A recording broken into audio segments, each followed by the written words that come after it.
The rain fell in merciless sheets upon the cobblestones of Mayfair, turning the streets into rivers of cold, unforgiving gray. Lady Georgiana Hartley, once the toast of society, now stripped of title and inheritance by a vindictive cousin, pressed her shoulder against the servants' entrance of Thornwell House, her sodden cloak clinging to her like a shroud. Her fingers, raw and reddened from scrubbing floors in a dozen households, trembled as she clutched the forged reference letter that had secured her this position. She had sworn upon her father's grave that she would reclaim what was stolen, but first she must survive. Inside the grand foyer, oblivious to the tempest without, stood the Duke of Thornwell, Dominic Grayson, a man whose wealth could buy parliaments and whose temper could ruin reputations with a single word. His jaw was set in a hard line as he surveyed the disarray of his study, where priceless books lay scattered like fallen soldiers. A maid, some nameless, faceless girl, had dared to disturb his sanctuary. "Clean this mess," he spat, his voice a blade of contempt. "And if I find so much as a page out of place, you will be dismissed without reference." The woman before him, drenched, trembling, yet with eyes that burned like sapphires in firelight, did not cower. "As you wish, your Grace," she said, her voice low and steady, though her heart beat a savage rhythm of fury and fear. He did not know that the maid he had just commanded was in truth the rightful Duchess of Courtland, a woman who had once danced in these very halls as his equal. Georgiana had been raised in privilege, groomed for power. At 18, she had inherited the Duchy of Courtland upon her father's death, a rare honor for a woman, granted by royal decree due to her father's service to the crown. She had been clever, capable, and beloved by her tenants. But her cousin, Lord Percival Hartley, had schemed and forged documents to contest her claim. Without allies or funds to fight him in court, Georgiana had been cast out, her title stripped, her inheritance seized. Rather than retreat to the countryside in shame, she had done the unthinkable. She had assumed a false identity and entered domestic service. Her plan was audacious: work her way into the households of the powerful, gather intelligence, and find evidence of Percival's treachery. She had spent 6 months moving from house to house, her ears open, her pride swallowed. Now she had secured a position at Thornwell House. The Duke of Thornwell was one of the most influential men in England, a known associate of her cousin. If anyone possessed the leverage to destroy Percival, it was him. But she had not anticipated the Duke himself. Dominic had inherited his title at 16 when his father died in a hunting accident. He had learned swiftly and brutally that power was currency and that trust was a weakness. His mother had remarried within a year, abandoning him to a cold, empty estate. His closest friend had betrayed him in a business venture that nearly bankrupted the dukedom. Since then, Dominic had built walls of ice around his heart, conducting his affairs with ruthless efficiency and keeping the world at arm's length. He was not cruel by nature, but he had no patience for incompetence or for sentiment. His household ran like clockwork, and he expected absolute obedience from his servants. To him, they were invisible cogs in a machine, necessary but unremarkable. Until tonight. The new maid, Mrs. Gray, according to the housekeeper, had been caught in the rain and arrived late. He had been in a foul temper already, having discovered that his study had been tidied by an overzealous chambermaid who had disrupted years of careful organization. When he saw the bedraggled woman in the doorway, he had not bothered to temper his fury. But when she met his gaze, steady, unflinching, defiant, something stirred in the frozen depths of his chest, a flicker of recognition, though he could not place her face, a sense that this woman was not what she seemed. He dismissed the feeling. She was a servant, nothing more. Over the following days, Georgiana worked with meticulous care, her mind always calculating. She learned the rhythms of the household, the Duke's habits, the whispers of the other servants. She discovered that Dominic kept meticulous records in his study, records that might contain proof of her cousin's crimes. But gaining access would require proximity, and proximity to the Duke was dangerous. Dominic, meanwhile, found himself increasingly unsettled by the new maid. She moved through his home with a grace that belied her station, and her voice, when she spoke, carried an education that no servant should possess. He began to watch her, suspicion prickling at the edges of his mind. One evening, he found her in his study, a ledger in her hands. Their eyes met, and in that instant, the carefully constructed lies between them began to crack. "Who are you?" he demanded, his voice low and lethal. Georgiana lifted her chin, her heart pounding. She could run, she could lie, or she could gamble everything on the truth. "I am the woman you should have bowed to," she said quietly, "before my world was stolen." The ledger fell from Georgiana's hands, striking the Persian carpet with a muffled thud. The Duke of Thornwell stood in the doorway, his tall frame blocking her only escape. At 32, Dominic Grayson was a portrait of masculine severity. Dark hair swept back from a broad forehead, gray eyes sharp as winter frost, shoulders broad beneath his tailored black coat. His jaw worked with barely restrained fury. "The woman I should have bowed to?" he repeated, advancing into the room. Candlelight carved shadows beneath his cheekbones. "You speak in riddles, Mrs. Gray, if that is even your name." Georgiana straightened to her full height, though at 24 and slight of build, she barely reached his shoulder. Her maid's dress of gray wool hung shapeless on her frame, but her posture belonged to a duchess. "My name is Lady Georgiana Hartley. I am, or was, the Duchess of Courtland, before my inheritance was stolen by treachery and forgery." His eyes narrowed. "Courtland, that title belongs to Lord Percival Hartley." "It belongs to me by blood and by law," she said, her voice steady despite the wild hammering of her pulse, "and I can prove it, if you will listen." Dominic studied her face, the high cheekbones, the sapphire eyes, the determined set of her mouth. Recognition flickered. He had seen her once, years ago, at court. "You have 5 minutes," he said coldly. "Speak quickly." Georgiana spoke rapidly, laying bare the circumstances of her father's death, the contested will, the forged documents that declared her incompetent to hold the duchy. She explained how Percival had bribed magistrates and silenced witnesses, leaving her without recourse. "I spent my last shillings on the journey to London," she said, her hands clasped tightly before her. "I sought positions in households where Percival conducts business. I need evidence, correspondence, contracts, anything that proves his deception." Dominic crossed to the window, his hands clasped behind his back. Rain streaked the glass like tears. "Lord Percival Hartley invested heavily in my shipping company last year," he said slowly. "If your accusations are true, our association makes me complicit." "Then help me expose him," Georgiana urged, stepping forward. "You have access to documents I could never reach. You have influence." "I have a reputation," he interrupted sharply, turning to face her. "Do you comprehend what you are asking? To accuse a peer of the realm without irrefutable proof would destroy us both." Their eyes locked.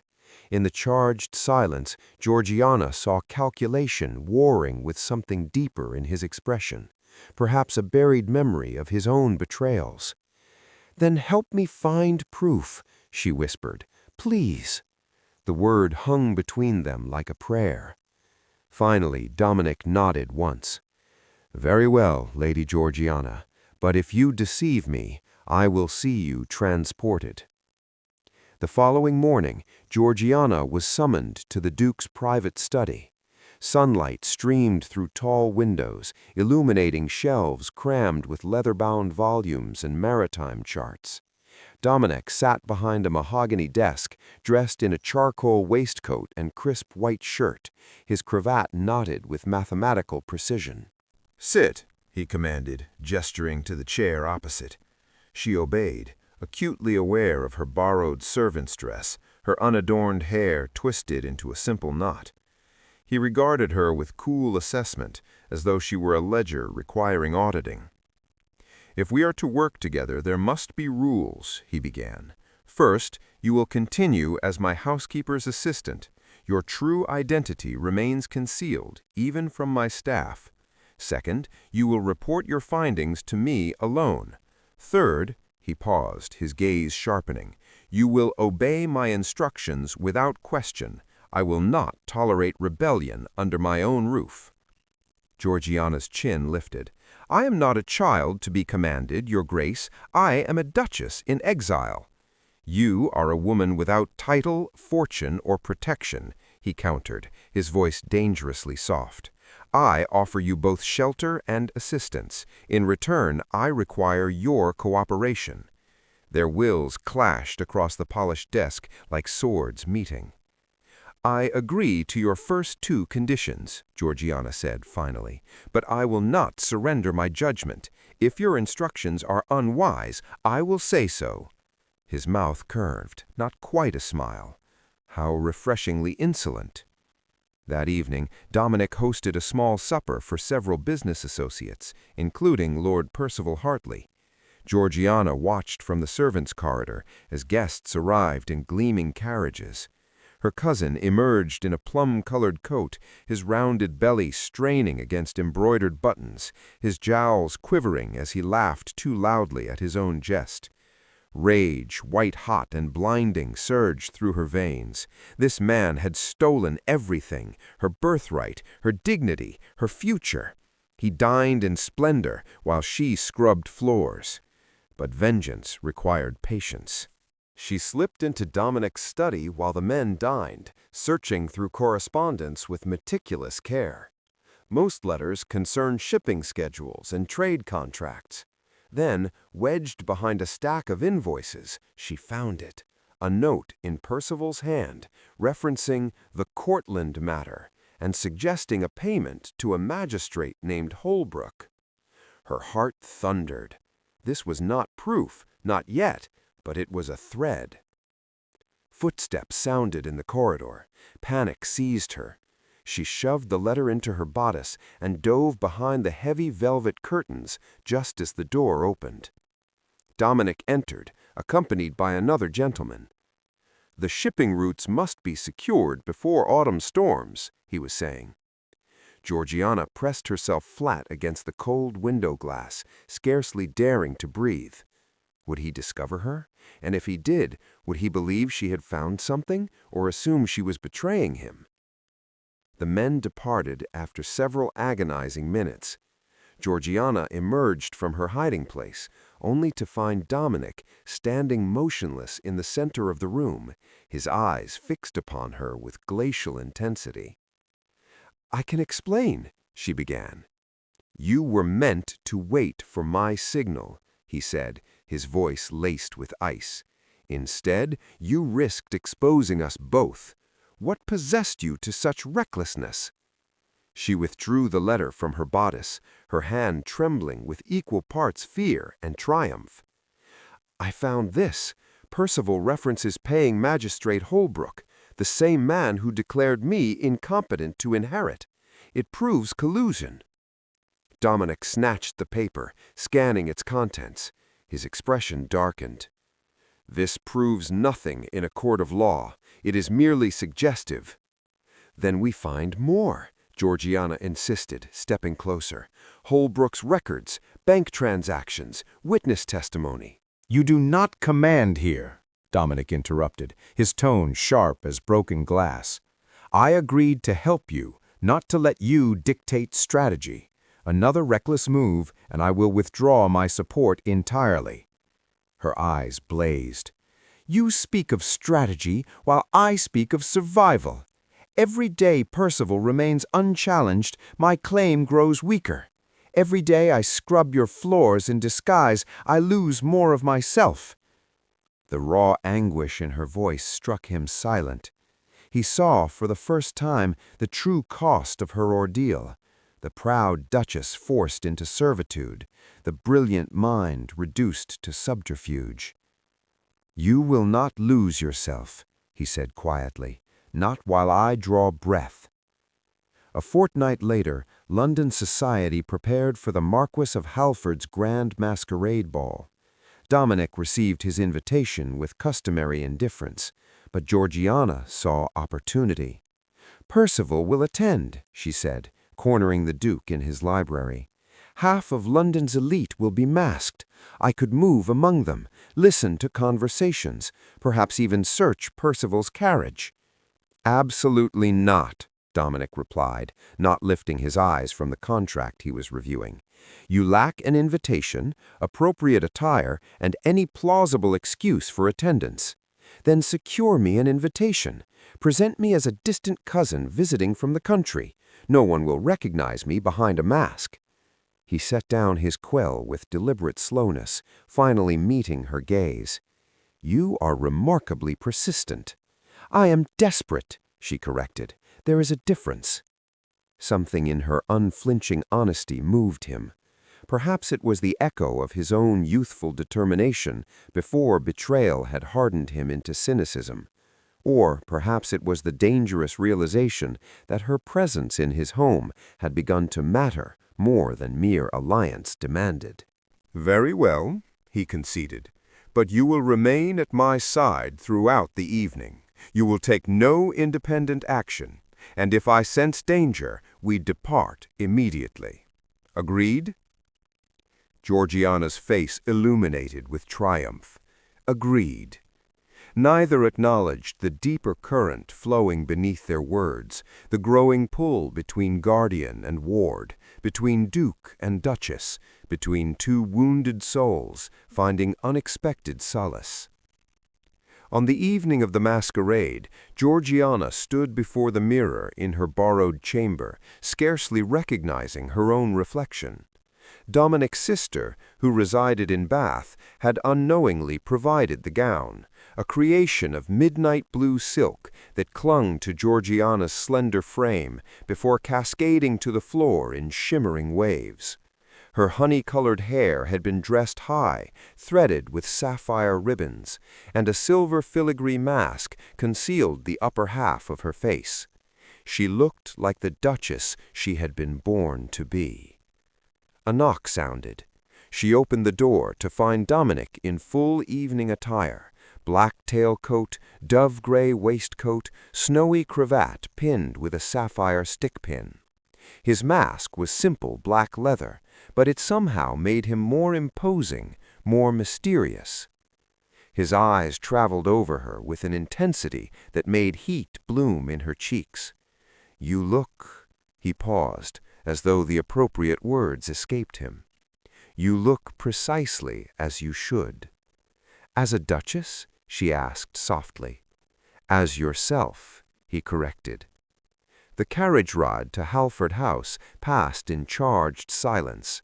Georgiana was acutely conscious of Dominic's presence beside her, the warmth radiating from his body, the subtle scent of sandalwood and leather, the way his knee occasionally brushed hers when the carriage swayed.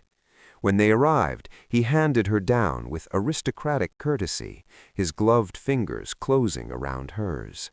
"Remember," he murmured, leaning close enough that his breath stirred the tendrils at her temple. "You do not leave my sight." "I remember," she whispered back, though whether she would obey remained uncertain. Halford House blazed with 1,000 candles, their light refracting through crystal chandeliers and striking sparks from jewels adorning masked ladies. Music swelled from the ballroom, violins weaving intricate melodies while couples whirled across polished marble. Georgiana's fingers tightened on Dominic's arm as they entered. Somewhere in this glittering crowd was Percival. Somewhere was the truth she sought. "You are trembling," Dominic observed. "With anticipation," she replied, though fear played no small part. They moved through the crowd, Dominic greeting acquaintances with cool civility, while Georgiana's eyes searched every face. Then, there, Percival stood near the refreshment table, his bulk draped in expensive silk, laughing with a thin gentleman in a crimson mask. "The man with him," Georgiana breathed, "that is Magistrate Holbrook." Dominic's hand covered hers where it rested on his arm, a gesture both protective and restraining. "Steady." The orchestra struck up a waltz. Dominic turned to her, extending his hand. "Dance with me. It will draw less attention than staring." She accepted, and he swept her onto the floor. His right hand settled at her waist, his left cradling her gloved fingers, and they began to move in perfect synchrony. Georgiana had waltzed countless times as a duchess, but never had she felt so utterly consumed by her partner's proximity. "You dance well," he murmured.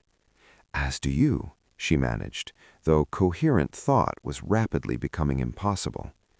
Over his shoulder she watched Percival and Holbrook retreat toward a private corridor. This was her chance, perhaps her only chance. "I must follow them," she said urgently. Dominic's grip tightened. "No." "Please." "No." But Georgiana had not survived 6 months of degradation by accepting refusal. The music crescendoed. Georgiana executed a graceful turn, then deliberately stumbled, crying out softly. Concerned guests turned. In the moment of confusion, she slipped from Dominic's grasp and disappeared into the crowd. She heard him call her name, her real name, but did not stop. The corridor Percival and Holbrook had entered stretched, dark and quiet, lit only by occasional wall sconces. She followed the murmur of voices to a closed door, pressing her ear against the wood. "You cannot continue paying these amounts," Percival was saying, his voice petulant. "The Cortland estates generate substantial income, but liquidating assets draws attention." "Nevertheless, our arrangement requires compensation," Holbrook replied coldly. "I falsified legal documents, perjured myself before the crown. Should the truth emerge, we both hang." Georgiana's pulse roared in her ears. This was it, confession of conspiracy. Behind her, a footstep creaked. She whirled to find Dominic materializing from the shadows, his face a mask of barely controlled fury. He seized her wrist, pulling her away from the door and into an alcove shrouded by heavy tapestries. "Are you utterly mad?" he hissed, his voice low and lethal. "What if they had discovered you?" "They confessed," she whispered urgently. "I heard them confess conspiracy, forgery, perjury." "And what use is that?" he demanded. "Your word against theirs? A disgraced woman's accusations?" Tears of frustration burned her eyes. "Then what would you have me do? Accept defeat? Abandon my birthright?" His hands framed her face, forcing her to meet his gaze. "I would have you trust me," he said, his voice rough with something she could not name. "I would have you safe." The world narrowed to the space between them, the warmth of his palms against her cheeks, the silver intensity of his eyes behind his mask, the thunderous beating of her own heart. Georgiana saw past his walls in that moment, glimpsing the lonely boy who had learned too young that trust was currency and love a weapon. "I do trust you," she whispered, "but I cannot be merely safe. I must be whole." His thumb brushed across her cheekbone, a touch so tender it stole her breath. "You are the most extraordinary woman I have ever encountered," he said hoarsely. "Brave and brilliant and utterly infuriating. You make me want to believe that not everyone betrays, that some things are worth fighting for beyond wealth and power." "What things?" she breathed. "This," he said, and kissed her. His mouth claimed hers with a hunger that spoke of months of denial, of propriety finally shattered, of two souls recognizing their mirror. Georgiana's hands fisted in his coat, pulling him closer, answering his passion with her own desperate need. The kiss was not gentle, it was storm and fire, rebellion and surrender, everything they could not say given voice through touch. When they finally broke apart, both struggling for composure, footsteps sounded in the corridor. "Someone comes," Dominic said urgently. "We must return before—" "Well, well," drawled a familiar, hateful voice. "What have we here?" Percival Hartley stood at the corridor's entrance, his eyes glittering with malicious triumph behind his mask. Percival's lips curled into a serpent's smile as he stepped closer, his bulk blocking their escape. "My dear cousin," he said, savoring each word like poisoned wine, "I had heard rumors of your reduced circumstances, but consorting the Duke of Thornwell in darkened corridors? How thoroughly you have fallen." Georgiana's blood turned to ice, but she lifted her chin with the hauteur of her birthright. "You know nothing of falling, Percival, only of pushing others." "Such spirit," he mocked, then turned his gaze to Dominic. "Your Grace, I must express my shock at finding you in such compromising company. Does society know you harbor thieves and impostors beneath your roof?" Dominic's hand found Georgiana's, his fingers interlacing with hers, a public claim, a declaration of alliance.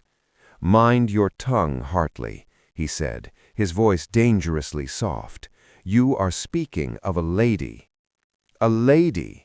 Percival's laughter echoed off the stone walls. "She is a servant, a pretender, a woman declared unfit to manage her own affairs, let alone a duchy."